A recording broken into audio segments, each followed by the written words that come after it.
the Syrian government has said, that the U.S. mission from the beginning has been to destroy the Assad legitimate government, as Russia keeps pointing out quite correctly, and to simply militarize through NATO not only Syria, but the entire Middle East, including Iraq, which was unfinished business from the Iraq War of a few years ago, and from there to move on for its militarization campaign, potentially, I think, to Saudi Arabia, perhaps through Turkey.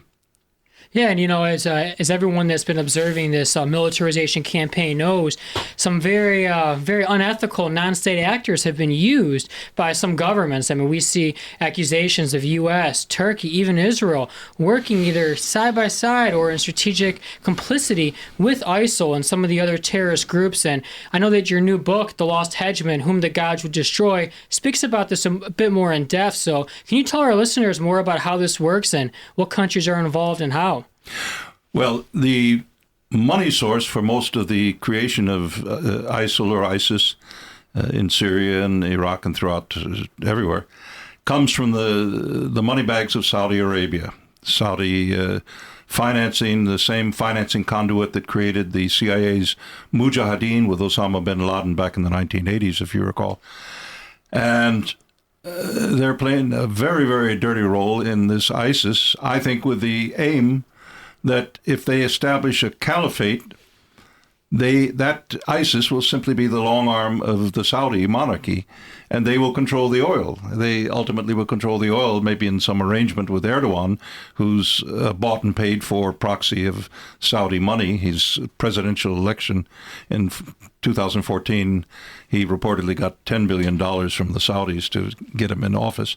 So this is a very, very dirty game. It's a game where every player in the Middle East is deceiving and lying, from the French, from the British, from the Americans, from the Saudis, from the Turks, Erdogan, and so forth. So it's at this point, a complete quagmire which runs the risk of escalating into a third world war. You have Russian Air Force flying. 6 weeks ago, they were doing a masterful job at isolating and destroying munition dumps and oil supply lines of ISIS and Al-Qaeda in Iraq. And now they're being joined by NATO planes from France, NATO planes from Britain, NATO planes that were there previously from the U.S., and it's suddenly getting very crowded in the Syrian airspace. So the slightest Tonkin Bay kind of incident staged by U.S. intelligence or whatever could rapidly escalate the situation. It's extremely dangerous. Yeah, when you refer to a Tonkin Bay type of incident, I mean, the first thing that comes to my mind right now is how Turkey shot down the Russian anti-terrorist plane. And, I mean, it was just such a stab in the back, as President Putin said. So what's your reaction to that? And how does that kind of play into what you've been describing right now in the Mideast? Well, it's a calculated act of war. It's clear that Washington knew about it. But the more interesting thing is that the Saudis enabled it to happen. There was a Saudi AWACS plane that, together with an American AWACS plane, by the way, leaving airbase in Turkey, but the Saudis from Riyadh, that provided the precision targeting for the F-16 Turkish Air Force jet to knock down the Su-24 in Syrian territory, which nobody disputes, not even the U.S. at this point. But then quickly the U.S. runs and says Turkey has a right to defend its sovereign airspace. And all of NATO echoed in accord with Washington on that. So it's step by step. I think the whole ISIL operation was a trap set for the Saudis to lure them in so that ultimately NATO could come in and make regime change all over the Middle East, something they didn't succeed in making in Egypt with Morsi and the Muslim Brotherhood and elsewhere, Tunisia. So there's wars going on several different levels here, and that's what makes it so dangerous for world peace. Yeah, and it's really interesting that you keep bringing up the Saudis, and you just mentioned that Washington might want to do regime change all over the Mideast, even against its allies. It sounds like allies backstabbing allies here. So where do you see this all headed? I mean, is the U.S. really trying to geopolitically rearrange the Middle East? Yes. And will Saudi Arabia be crucified in this quest? I think the people who are orchestrating this out of Washington and leading American circles behind Washington, the rich men, let's call them, they have no compunction about getting rid of the monarchy. It's a disgusting monarchy. They have a bovine mentality which goes back to the 17th century Wahhabism. It's chopping off heads and cutting off hands, and it's the same mentality as ISIL or ISIS. So I think their ultimate agenda, and I describe this in my book, The Lost Hegemon, which will be out shortly in English, it's out already in Russian. The ultimate agenda is Washington has controlled something called the Muslim Brotherhood since the 1950s, when the CIA took over the franchise from British intelligence in Egypt and then smuggled them into Saudi Arabia. And from there, they built this worldwide network using Saudi money in Pakistan, in Afghanistan, and later the Mujahideen, who were trained with Osama bin Laden's cooperation, and then to fight the Soviets in Afghanistan, and then later smuggled into Azerbaijan and Chechnya to make problems for the Russians in the early 90s. Yeah, with the Muslim Brotherhood, I mean, as you know, it's recognized as a terrorist organization here in Russia, also in Syria, and interestingly enough, also in Saudi Arabia. I mean, this is one of the only points all three countries can agree on politically, it seems.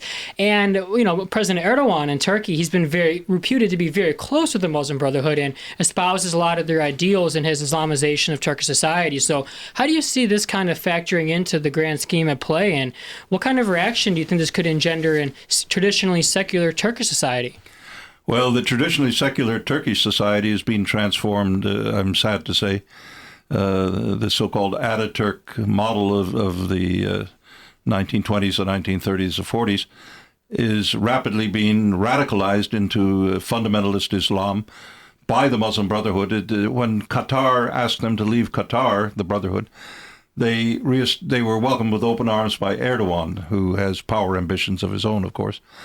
And I think Washington would be quite happy at a certain point down the line to get rid of Erdogan in favor of Fethullah Gulen, who is a U.S. intelligence CIA asset living in Saylorsburg, Pennsylvania, and running an operation worldwide in the Turkic-speaking areas, including in the Uyghur regions of Xinjiang province in China, in Uzbekistan and Central Asia, right on down to Turkey, and with madrasas and charter schools in the United States and Germany and so forth. It's a huge operation. Erdogan had a falling out 2 years ago with Gulen. He felt Gulen was challenging Erdogan's power, and Erdogan is nothing. It has nothing to do with religion, all this, by the way, Andrew. It has nothing to do with religion. It has to do with money and power and oil. The long and the short of it, oil and natural gas, but money and power and oil. Yeah, when we speak about natural gas, and you had touched upon Qatar's very instrumental role in helping the Muslim Brotherhood come to power in the past, how do you think its plans for a pipeline to the West will actually pan out? I mean, a lot of people say, and myself included, that one of the reasons for the war on Syria was to punish President Bashar Assad for rejecting the plans for a Qatari pipeline. Now, with the Syrian-Iraqi battle space being thrown into chaos, is it possible for a pipeline to kind of just sneak on its way through there, through ISIL territory, perhaps? Well, that would be one option, but I think that's much further down the line. I think the next 6 months we're going to see a development in Syria that is either going to be a colossal escalation of a third world war or a backing down by one or another parties, but ultimately the U.S. thinks they have the Saudis where they want them, and in a Saudi trap, and I think they have Russia in what I call a bear trap, not unlike what Brzezinski set for the Soviets back in 1979 to lure them into physically coming into Afghanistan on the behest of the government. So there are eerie parallels to both, and let us hope and pray that it doesn't develop that way. Yeah, what I want to ask you about now with this matrix that we've been describing, where does Israel fit into this? I mean, they have carried out selected bombings against Syria before, all illegal. And, I mean, a lot of people are whispering that they might have some advantages in this geostrategically. Israel is in bed with ISIS as well as with the Saudis, which is not surprising. And they reportedly get 3/4 of their gasoline in Israel for their economy from ISIS, stolen gasoline and refined gasoline product and so forth. The Israelis also are behind a rather bizarre project to drill for oil in the occupied Golan Heights, which were stolen from Syria back in the 1967 war. The United Nations Security Council, the General Assembly of the UN passed resolutions underlining that the Golan Heights belong to Syria and is an illegal booty of war taken by Israel illegally.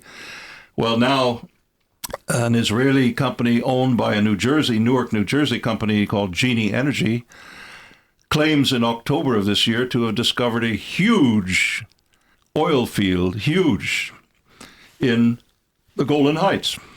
The Israeli government gave permission to drill, and Israeli ministers actually said, well, the chaos and confusion in Syria, where there's no real functioning government, is a golden opportunity for Israel to plant the flag in the Golan Heights permanently. And then Netanyahu went to Washington early November, and the item on the agenda with Obama was, Mr. President, would you please support Israelis' right to take the Golan Heights from Syria?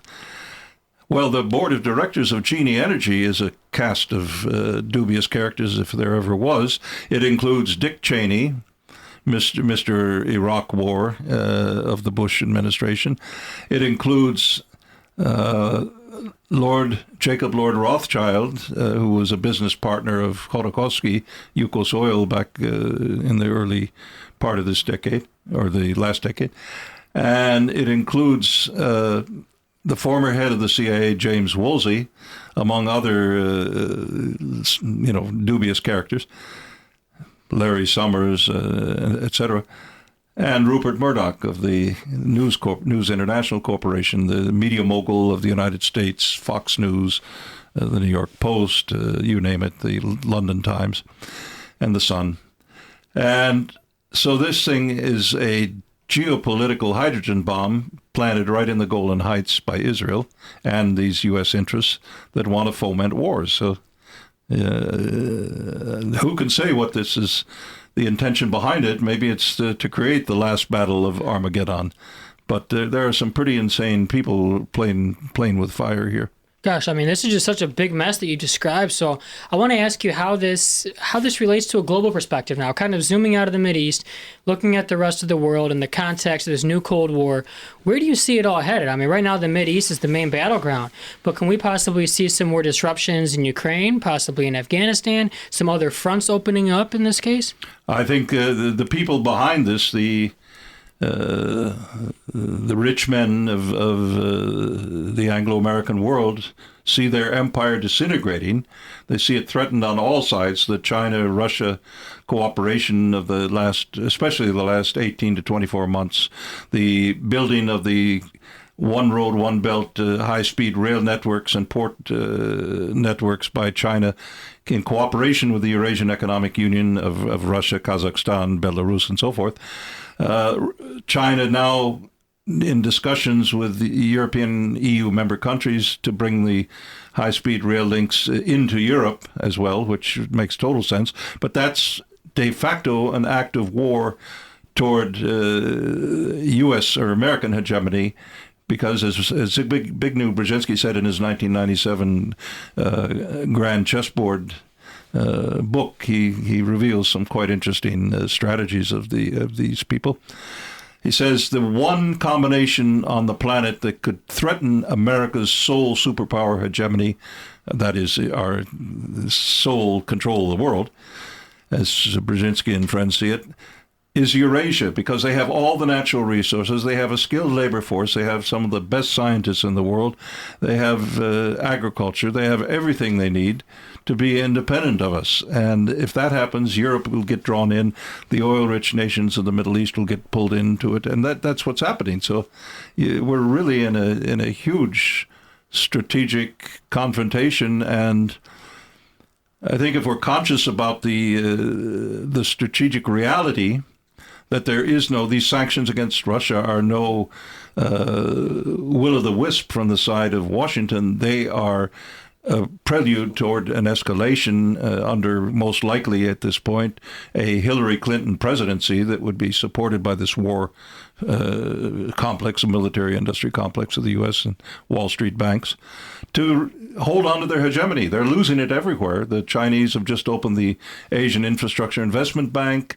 The British are involved in that project, which is indicating that London will go where the strongest wind is blowing, and the strong wind is not blowing out of Wall Street these days. Or if it is, it's blowing in a very smelly way. So we're seeing an empire like Rome in the 4th century A.D. We're seeing an empire in a collapse phase and using the only weapons they have, and that is war. And I don't think this is a viable long-term strategy. So I think we're in an era where anything can happen. And if we understand that, I think we'll come out of it.